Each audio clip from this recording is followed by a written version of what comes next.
कपालेश्वर महादेव की जय, गोदावरी महारानी की जय, सप्तशृंगी माता की जय, सीताराम सरकार की जय, कुबेरेश्वर महादेव की जय। हर हर हर महादेव, हर हर महादेव। काशी विश्वनाथ, ओगरदानी, त्रिकालदर्शी, कैलाशी, अविनाशी भगवान शिव, जिनकी पुनीत पावन शिव महापुराण की कथा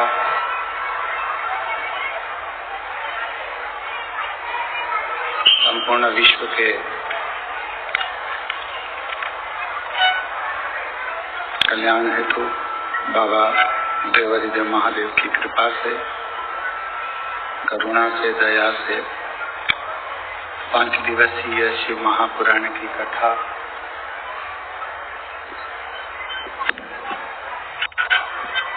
भगवान देवाधिदेव महादेव की कृपा से जो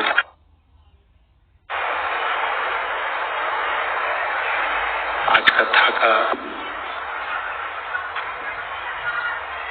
4th दिवस है।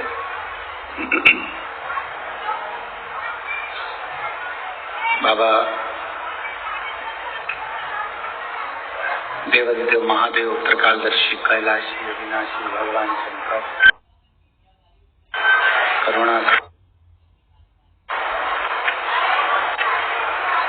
जो नित्य विश्व का कल्याण करने वाले हैं, जिनकी पुनीत पावन पवित्र शिव महापुराण की कथा माँ गोदावरी के तट पर पंचवटी नासिक की 5 दिवसीय कथा का लाभ लेने का सौभाग्य आप और हमको मिला।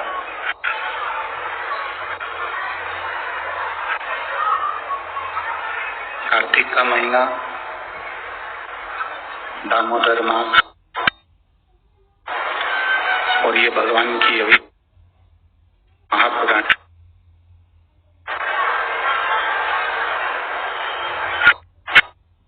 भूसे जी को, पालक मंत्री जी को धन्यवाद देता हूँ।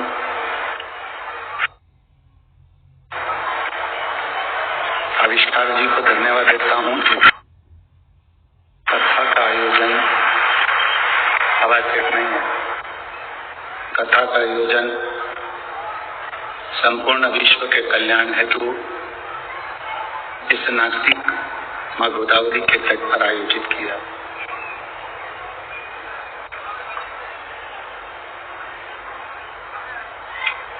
मुख्य सहयोगी के रूप में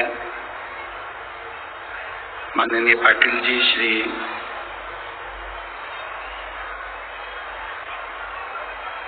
जो मुख्य यजमान का भी पद ग्रहण करें, साथ में श्री राजू अन्ना लवटे, श्री रंजन ठाकरे, श्री लक्ष्मण साहू जी, श्री प्रशांत जादव जी, श्री अंकुश पवार जी, श्री नरेश गीते जी, श्री उदय सांगले जी, जिन्होंने अपना सहयोग प्रदान कर 5 दिवसीय शिव महापुराण की कथा का जो रहा है उसमें पुण्य के भागी बने हैं। एक बार सभी सहयोगी जनों का जोरदार ताली बजाकर स्वागत, वंदन, अभिनंदन।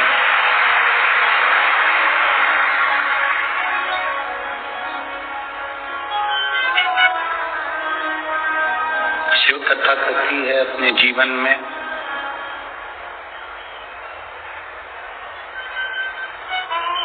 जब भी भगवत भजन करने का, जब भी मौका मिले नाम स्मरण करने का,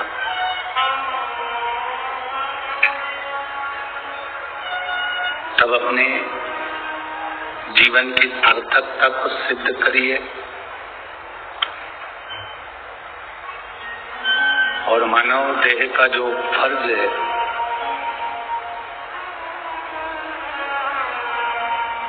किसी के काम आना, किसी को सही मार्ग बताना।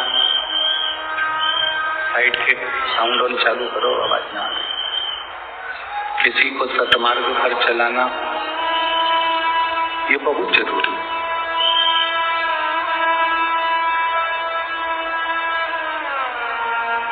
कथा की संत साधु गुरुजन ब्राह्मण जन कथा वक्ता महामंडलेश्वर आदि सभी को नमन है।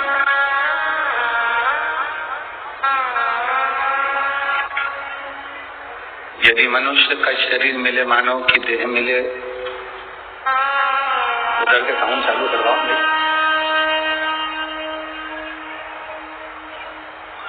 मानव का शरीर मिले, मानव की देह मिले, तो उस शरीर का सही उपयोग कर लेना, समय का सही सदुपयोग कर लेना, ये मूल है।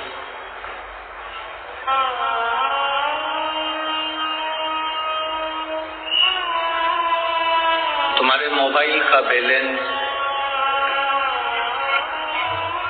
कोई भी डलवा सकता है।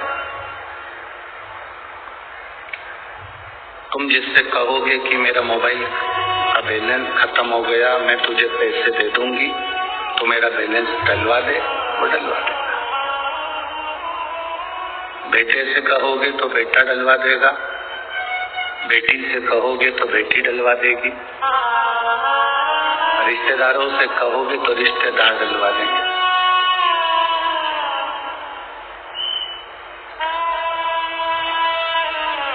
तुम्हारे मोबाइल का बैलेंस कोई भी डलवा सकता है, पर पुण्य का बैलेंस कोई नहीं डलवाएगा, वो आपको ही डालना है।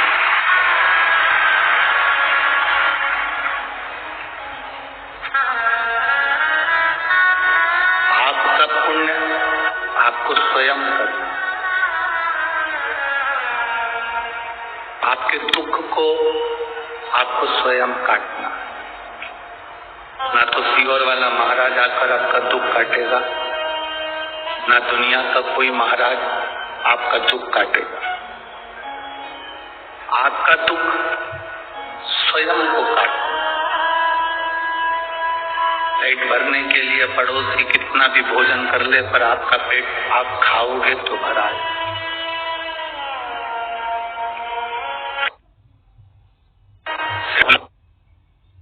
खाएगा उसका फायदा नहीं मिलेगा, गोली आपको खाना पड़ेगा। दुख आने पर सीहोर वाला महाराज तुम्हारे पास नहीं होगा, तुम्हें खुद घर से निकलकर शंकर के मंदिर तक जाना पड़ेगा, तब दुख कटेगा।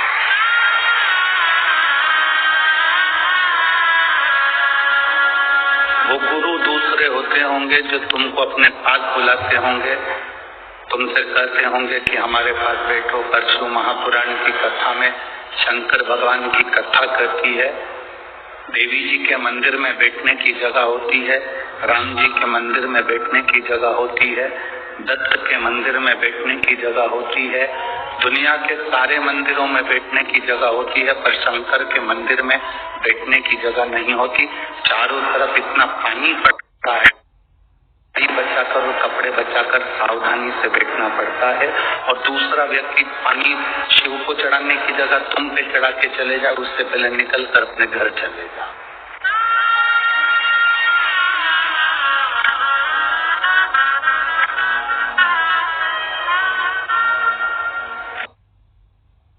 त्र्यंबकेश्वर गए थे कल, तो सुबह सुबह जल्दी जल्दी पहुंच गए। माताएं लोटा भर के जल चढ़ाने त्र्यंबक बाबा को जा रही होंगी। अब वो भीड़ भड़का किसी को बताया तो था नहीं, पर फिर भी इतनी भीड़ हो गई। वो पूरे पानी के लोटे, सुबह सुबह तो ठंड, और ऊपर से उन्होंने उंडेल दी है हम तक। अब कोई इधर से धक्का मारे, कोई उधर से धक्का मारे और पानी पूरा।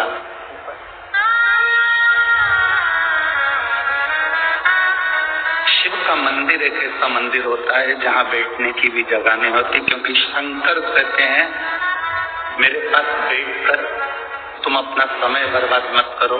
जैसे मैं तप साधना में लगा हूँ, भगवान के भजन में लगा हूँ, अपने घर जाकर तुम भी भगवान की भक्ति में लग जाओ, भजन में।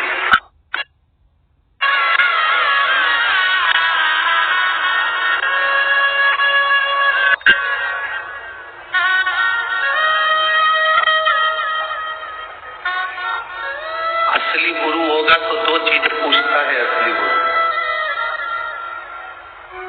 असली गुरु अपनी जिंदगी में दो बातें अपने शिष्य से हमेशा पूछता रहता। कैसे हो?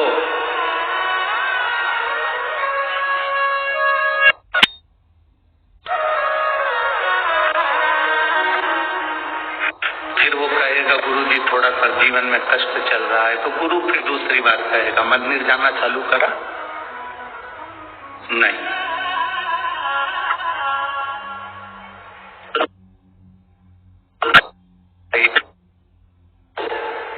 और दूसरा, आपने मंदिर जाना प्रारंभ किया, मंदिर जा रहे हो, भगवान की शरणागति की ओर आगे बढ़े कि नहीं बढ़े?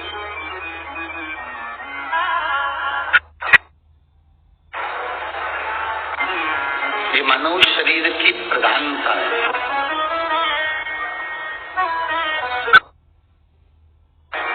आपको और हमको जो मनुष्य का शरीर मिला है, इसको हम व्यर्थ ना गंवाएं, कहीं इधर उधर जाकर समय बर्बाद ना किया।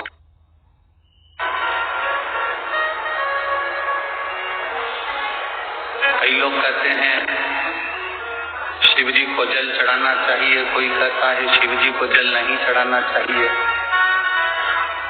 कोई कहता है शंकर जी का रुद्राक्ष पहनना चाहिए, कोई कहेगा नहीं पहनना चाहिए, कोई कहेगा बेलपत्र चढ़ाना चाहिए, कोई कहेगा नहीं चढ़ाना चाहिए, कोई कहेगा बेलपत्र खाना चाहिए, कोई कहेगा नहीं खाना चाहिए, कोई कहेगा शिव जी पे चढ़ा हुआ प्रसाद खाना चाहिए, कोई कहेगा नहीं खाना चाहिए।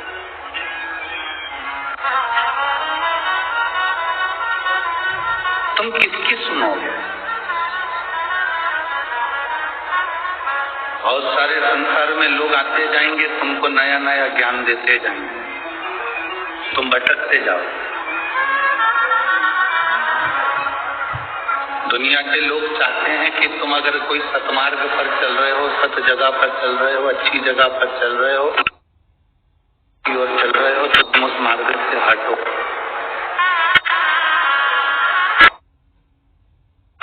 तुम्हारा मार्ग अगर प्रशस्त है, तुम्हारा मार्ग अगर ठीक है, उससे से हटाने का प्रयास करेंगे।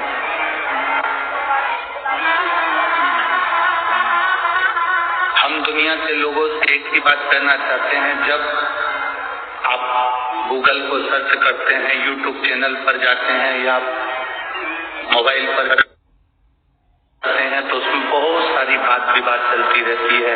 एक महाराज कुछ कह दिया, दूसरे महाराज ने उसकी टांग खींच दी, दूसरे ने कहा, तीसरे ने उसकी टांग खींच दी, तीसरे ने कहा, चौथे ने उसकी टांग खींच दी। कहीं श्लोक में गलती निकालते, कहीं कोई बात में गलती निकालते, दिन भर बैठकर यही काम हो रहा है। हम केवल इतना सा निवेदन करेंगे, झगड़ा करने के लिए बहुत सारी जगह है। झगड़ा दुनिया में सब जगह जाकर करो, पर धर्म में झगड़ा कभी मत करो। सनातन धर्म को मजबूत रखना है तो बस जगाओ सनातनियों को। सनातन धर्म को जितना मजबूत करना है, सनातनियों को जगाना पड़ेगा। अगर सनातनी नहीं जागेंगे तो आने वाले समय में आप किसी गांव में, नगर में, शहर में बैठकर भगवान का भजन नहीं कर पाओगे। सनातनी नहीं जागेंगे तो आप इतनी लाखों की संख्या में पहुंचकर कहीं कथा नहीं सुन पाओ। सनातन धर्म रहेगा तो तुम कथा तक पहुंचो।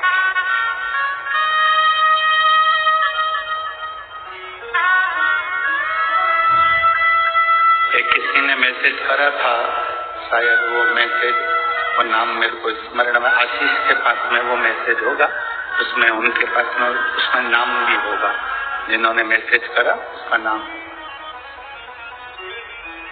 क्या नाम है बताना जरा। एक भाई ने आशीष को मैसेज किया, तो मैसेज में उसने अपना नाम लिखा, जय मेनू सिरिन मेडोज नासिक का रहने वाला हूँ, मेरा मोबाइल नंबर कहीं वेट खड़े हैं, आप ही हैं, धन्यवाद। आपने जो मैसेज किया है उसके लिए साधुवाद। इन्होंने पत्र में लिखा है, कॉपी के पेज पे पत्र लिखा, उसमें लिखा, ये नजारा जो दादा बाबू भूषण है, आविष्कार भूषण है, जो नासिक को दिया है, ये नजारा 12 साल में एक बार मिलता था, वो अभी खा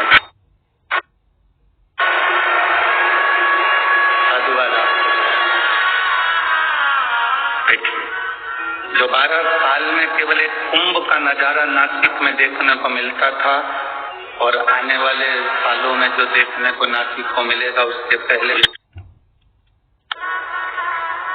हम दादा बाबू देते हैं और सहयोगियों को धन्यवाद देते हैं जिनका ये सहयोग मिलकर ये कथा का लाभ हमें मिला है। सनातन धर्म नहीं रहेगा तो फिर आप और हम कथा या सत्संग या प्रवचन नहीं कर पाएंगे, हम किसी को जगा नहीं पाएंगे। झगड़ा करने के लिए बहुत सारी जगह पड़ी है जहाँ झगड़ो, और मेरा निवेदन है बड़े बड़े मठाधीश, पीठाधीश, मंडलेश्वर आदि जितने जितने विद्वान कथाकार, संत, महात्मा जो बहुत विद्वान हैं, मैं उनके चरणों को नमन कर कहता हूँ कि अगर कोई सनातन धर्म को वो जगा रहा है तो उसकी पांव ना खींचकर हमारे सनातन धर्म को आगे बढ़ाओ। धर्म के मार्ग पर झगड़ा मत, धर्म के मार्ग पर झगड़ा मत। तुम्हारा मन पड़े जहाँ झगड़ो।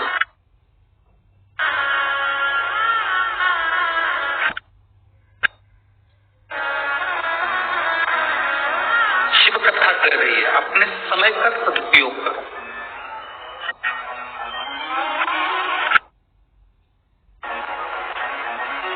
सुख ढूंढने के लिए हमें दूसरी जगह नहीं जाना। कई माताएं कहती हैं मेरे बेटे की शादी हो जाए, मेरी बहू आ जाए, वो मुझे सुख देगी। जिनकी आ गई उनसे पूछ कितना दे रहे। किसी ने कहा बस मेरे घर में एक बेटा हो जाए मुझे सुख देगा। जिनकी से पूछो कि सवेरे कुत्ते की चेन पकड़कर कुत्ता घुमाते हैं पर माँ बाप को नहीं घुमाते हैं। किस सुख की कल्पना कर रहे, किस सुख की कल्पना। बड़ा मकान बन जाएगा तो सुख मिल जाएगा ना, कपड़े धो के ऊपर चढ़ी 3 दिन में नीचे उतरेगी, पूरे सुखा रोटी लेकर खुशी से दी हुई 4 मंजिल का मकान है। एक बार हमने कहा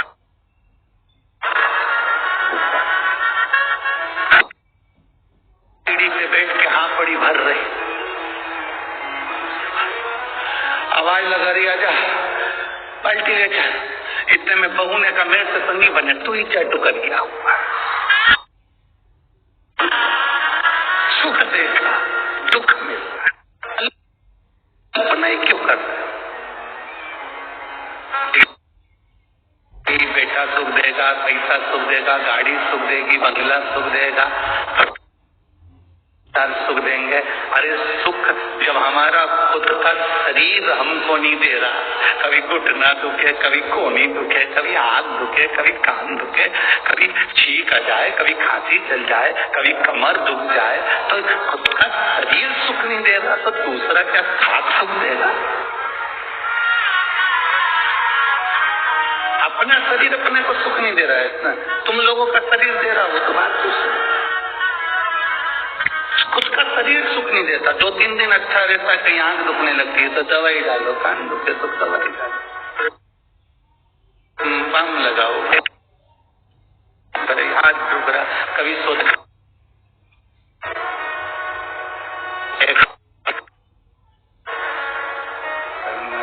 कुबेरेश्वर धाम पर एक दिन में गर्दन रह जाती, 8 दिन तक चलता।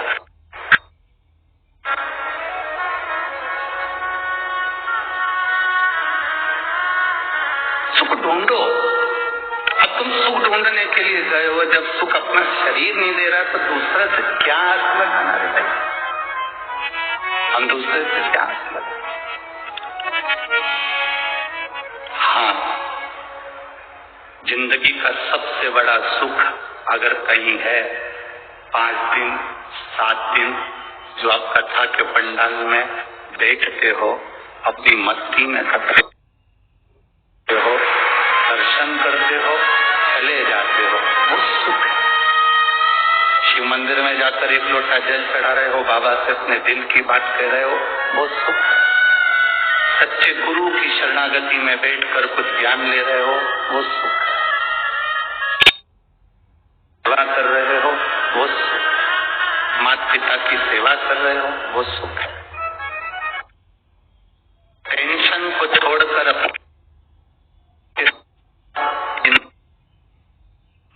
जिंदगी जी रहे पर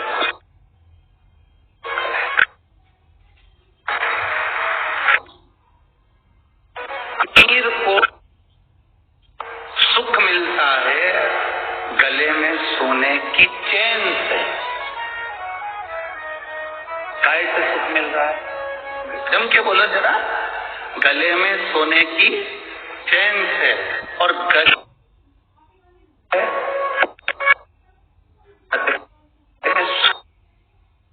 से नींद भरपूर आ जाए, चैन समझ लो तुम हो। 4 तो भिखारी से बचता रहो। 4 गोली खाकर अगर सोना पड़े, थायराइड की गोली, बीपी की गोली, शुगर की गोली, नींद की गोली, 4-4, 5-5 गोली रात को खाके तुम हमें प्रथम सुख, दुनिया का सबसे बड़ा सुख है आपकी काया अच्छी रहना चाहिए। तो आप बड़ा पाव भी खाओगे तो पच जाएगा, वो लग जाएगा।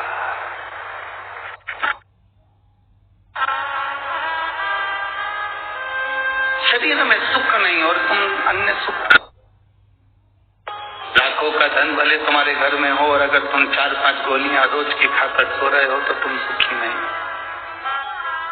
धन से कभी कोई संसार का व्यक्ति सुखी नहीं हुआ, उसको आत्मा से और मन से सुखी होना पड़ेगा, अपनी चित्त वृत्ति से सुखी होना पड़ेगा। भगवान नारायण वैकुंठ में रहते हैं, लक्ष्मी जी से कहते हैं मुझे जगत की चिंता है। भगवान ब्रह्मा सरस्वती के साथ ब्रह्मलोक में रहते हैं और ब्रह्माणी से कहते हैं मुझे इंद्रलोक में रहते हैं और कहते हैं मुझे अपने सिंहासन की चिंता है। गरुण वरुण 33 कोटि देवी देवताओं को देखिए, सबको चिंता लगी हुई है, केवल एक देव अधिदेव महादेव कहते हैं उनको विश्व की चिंता नहीं, विश्व को अपना परिवार समझकर संभाल कर चलते हैं। तुम विश्व से मतलब रखते हो तो विश्वनाथ छूट जाता है। जिस दिन तुमने विश्वनाथ को अपना बना लिया उस दिन विश्व स्वयं तुम्हारा हो जाए। हम चिंता में क्यों ग्रसित हैं? क्योंकि हम परिवार को अपना समझते हैं। हम चिंता में क्यों ग्रसित थे? क्योंकि बेटे को हमने अपना समझा, बेटी को हमने अपना समझा, रिश्तेदारों को हमने अपना समझा। माता सीता एक तिनके को भी अगर उखाड़ कर रावण के सामने करती है तो ये सोचती है कि मेरा भाई है। हम शंकर भगवान के दरवाजे पर जब भी जाएं, हम शिव के द्वार पर जब भी जाएं, हम भगवान की चौखट पर जब भी जाएं, तब हमारी चित्त वृत्ति में ये रहना चाहिए, भगवान देवादिदेव महादेव के सामने पहुंचते से तुम्हारे भीतर ये होना चाहिए कि तुम किसी दूसरे के पास जल चढ़ाने नहीं आए हो, अपने पिता से अपने मन की बात कहने के लिए शंकर की चौखट पर आए।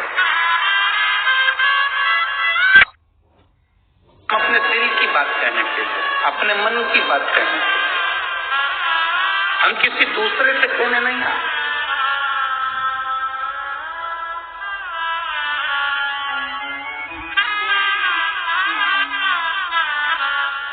पेंट में कितनी जेब होती है? आप लोग पहनते हो ना, हमने भी पहना है बचपन में। कितनी जेब होती है? 2। पहले की शर्टों में कितनी जेब होती थी? जम के बोलो। 2। टी शर्ट में 2 जेब, पैंट में 2 जेब, चड्डा में 2 जेब। 2 जेब पैंट में है, शर्ट में है, टी शर्ट में है। 2 जेब क्यों देते हैं? 2 जेब इसलिए देते हैं कि एक जेब में तुम मोबाइल रख लो, एक जेब में तुम पैसा रख लो, और दूसरी जेब में रुद्राक्ष या माला या भगवान का नाम रखकर चलना।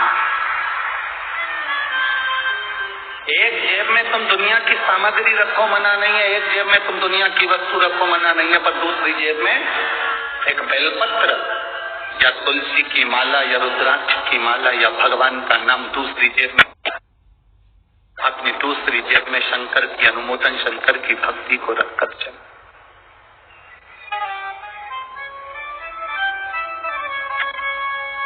एक कर्म की जेब है तो दूसरी धर्म की जेब। दोनों का बैलेंस बराबर बनाकर चलो। कर्म करो, परिवार संभालो, नाते रिश्तों के बीच में रहो, कुटुंब कबीले के बीच में रहो, सबके साथ रहो,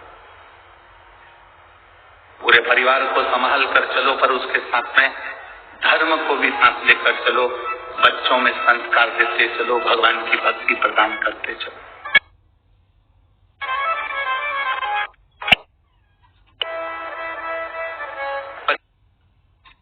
बच्चों को अगर मंदिर तक भेज रहे हो, छोटे छोटे बच्चों को शंकर जी के मंदिर में 1 लोटा जल, छोटे छोटे बच्चों को धर्म की ओर भेज, का कोई फायदा होने वाला नहीं हो कि तुम्हारे बच्चे मंदिर जाएंगे तो सीवर वाले को कुछ मिल जाए।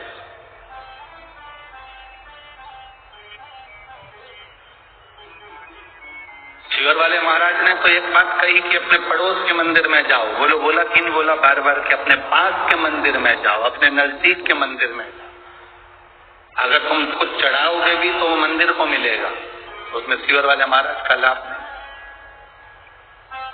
तुम्हारा बच्चा मंदिर तक जा रहा है तो उसमें सीवर वाले महाराज का लाभ नहीं है, सीवर वाले महाराज का फायदा नहीं है। तुम्हारे बच्चे अगर मंदिर तक जा रहे हैं, 1 लोटा जल चढ़ा रहे हैं, तो उसमें तुम अपने बच्चों को संस्कार दे रहे हो और उनको बलवान बना रहे हो कि कभी हम नहीं भी रहे तो तेरा पिता ये देवादिदेव महादेव, तेरी माता ये माता पार्वती तेरा साथ देने के लिए है। व्यवस्था करते हो कि नहीं करते हो अपनी अपनी? जब तुम्हारा जाने का समय होता है उससे पहले प्रॉपर्टी देते हो बच्चों को। बोलो, देते हो कि नहीं देते हो? अरे बोलो तो जम के। देते हो ना? सोना बच्चों को देते हो, प्रॉपर्टी बच्चों को देते हो, जमीन बच्चों को देते हो, जायदाद बच्चों को देते हो, जमीन घर बंगला सब बच्चों को देते हो। तो एक चीज बच्चों को और दो, उसको अच्छा संस्कार देने का प्रयास करो, जिससे हमारा धर्म भी बचे और सनातन धर्म टिके।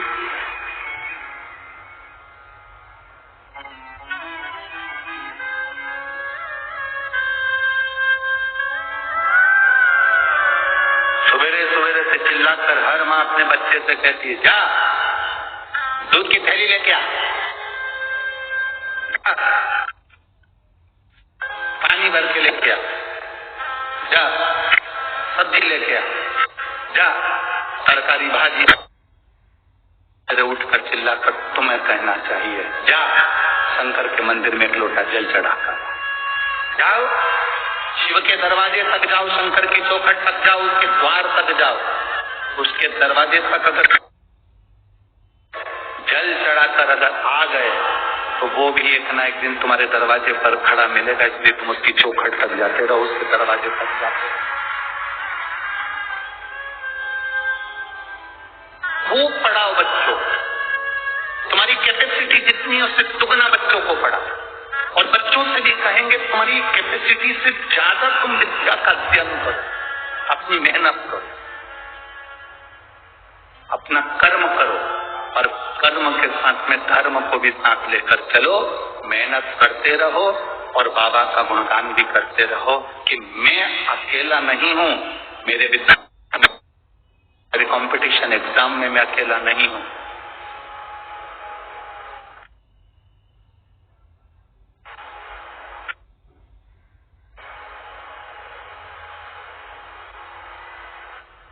अभी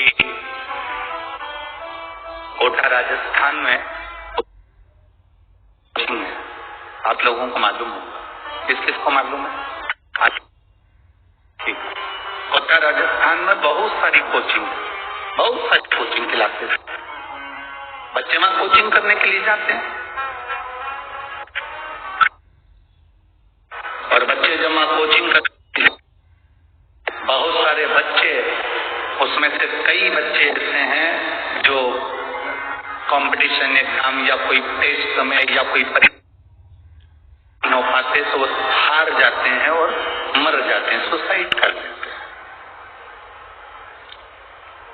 अब माता पिता ने कोचिंग वालों पर केस लगाया कि तुम्हारे कारण हमारे बच्चे मर रहे हैं, पर सही मायने में देखा जाए तो बच्चे के ऊपर प्रेशर जितना टीचर का नहीं होता, उससे ज्यादा प्रेशर घर वालों का होता है कि पढ़ना पड़ेगा, करना पड़ेगा, ये करना पड़ेगा, इतना कर कर आना पड़ेगा और तुझे इस एग्जाम में पास होना पड़ेगा। बच्चे को इतना प्रेशर दे दिया कि बच्चा सोचता है कि अब मैं घर कैसे जाऊं, ऑफिस कैसे जाऊं, मेरा रिजल्ट अगर बिगड़ गया तो मैं घर कैसे जाऊं, तो बच्चा अपना प्राण त्याग दे।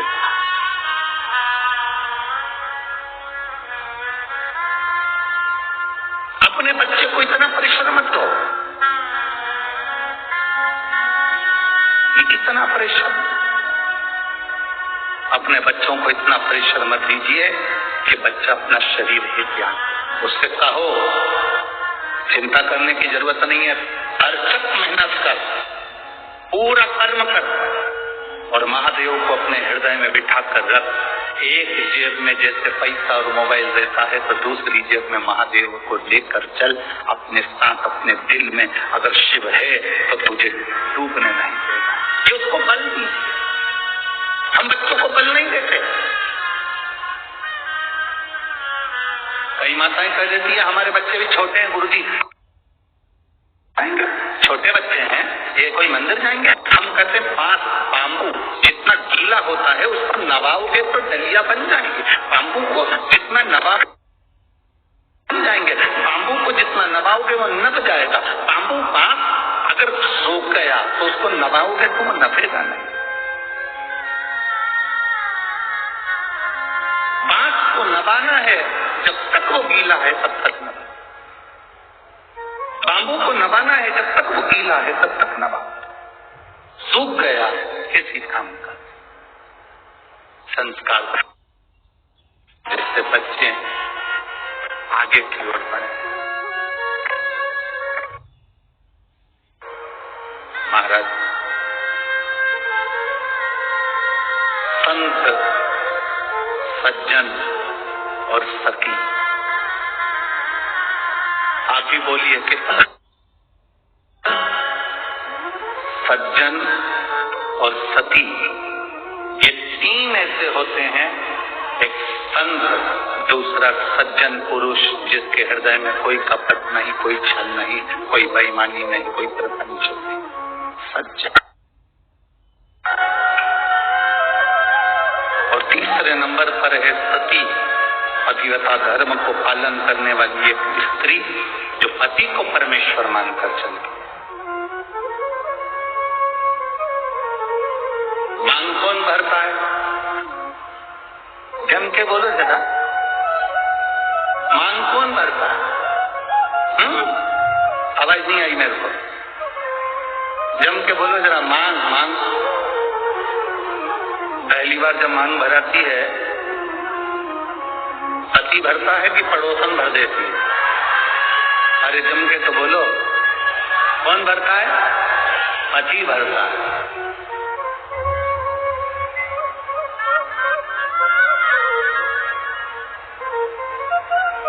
तुम्हारी मांग भरता कौन है? पति। पहली बार मांग किसने भरी? पति।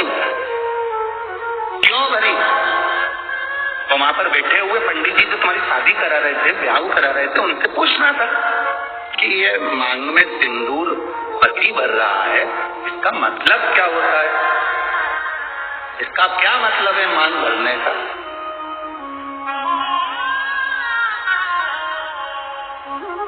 क्या मतलब इसका? उन पंडित जी से पूछना था कि मांग में सिंदूर पति भर रहा है, पहली बार मांग पति भर रहा है, तो मांग भरने का मतलब क्या है? मांग कौन भरता है? पति।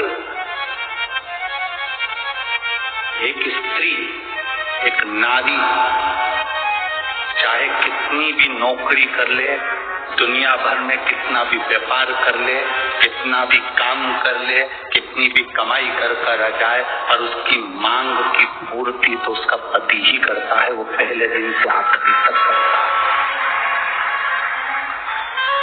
मांग भरना मतलब मांग की पूर्ति करना। तुझे दूसरे के आगे हाथ फैलाने की जरूरत नहीं है, तुझे दूसरी जगह पर जाने की जरूरत नहीं है। मैंने तेरी मांग भरी है। मांग जब पहली बार मैंने भरी है तो आखिरी तक तू जिंदा है, तब तक मैं तेरी मांग की पूर्ति करता रहूंगा, तेरी मांग बढ़ते रहूंगा। तो चिंता मत करना। थोड़ी दुख, थोड़ी तकलीफ, थोड़ा कष्ट जिंदगी में आ सकता है, थोड़ी गरीबी जीवन में आ सकती है, थोड़ा सुख जीवन में आ सकता है, थोड़ा कष्ट जीवन में आ सकता है। कष्ट आए तो ये मत सोचना कि मांग कोई और भर देगा ना, मांग मैंने भरी है, मैं तेरा पति हूँ। जिंदगी में कैसा भी दुख आएगा, मांग में ही भरूंगा, तुझे साथ लेकर चलूंगा और फिर अपन पार उतर जाएंगे। अपने को टेंशन नहीं लेना। मांग भरने वाला पति है, मांग पूरी करने वाला पति है। आप कितना भी व्यर्थ विचार करने में पड़ जाओ,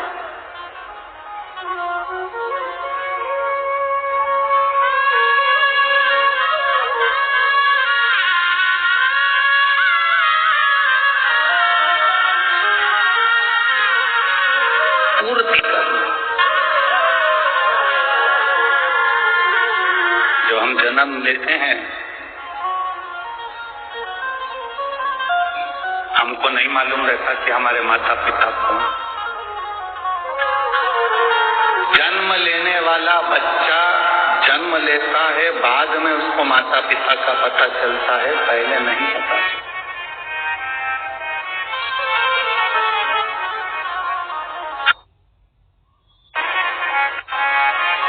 जन्म के समय पर तुम्हारे घर में गुलाब जामुन रखी है, पर जन्म लिया बच्चा गुलाब जामुन नहीं खाता। नासिक के बच्चे खाते हैं, वो बात तुम्हारे घर में बेसन कितना रखा है, गुलाब जामुन कितनी रखी है, मैदा कितना रखा है, रवा कितना रखा है, शक्कर कितनी रखी, गुड़ कितना रखा, घी कितना रखा। जन्म लिया बच्चा कुछ नहीं खाता। केवल जन्म लिया बच्चे के लिए जन्म के बाद सबसे जरूरी अगर कुछ होता है, माता का दूध। तुम्हारे यहाँ जन्म लिए बच्चे लड्डू